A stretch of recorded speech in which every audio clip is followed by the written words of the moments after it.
Уважаемый Михаил Владимирович, приветствую вас в Душанбе. Формат сотрудничества – важная платформа для развития нашего сотрудничества. Отношения двух стран имеют высокую динамику. Россия наш важный стратегический партнер. Дальнейшее укрепление взаимодействия с ней – особый приоритет Таджикистана. Мы и далее будем придерживаться этого курса. Еще раз добро пожаловать в Таджикистан.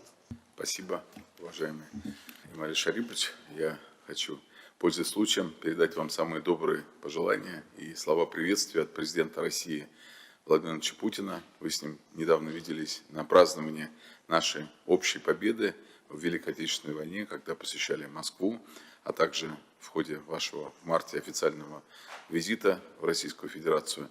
И мы с руководителем правительства Кахиром Расулзада будем, соответственно, выполнять все решения, которые приняли наши руководители.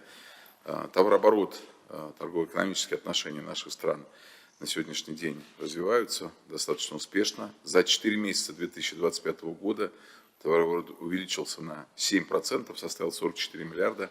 Но, конечно, есть возможности нарастить наши взаимные и поставки, и проекты, как в сфере машиностроения, сельского хозяйства, добычи полезных ископаемых, энергетики и многих других направлений.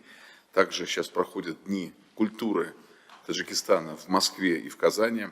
Очень большой интерес, приезд как деятелей культуры, так и артистов таджикских вызвал в России. Спасибо вам большое.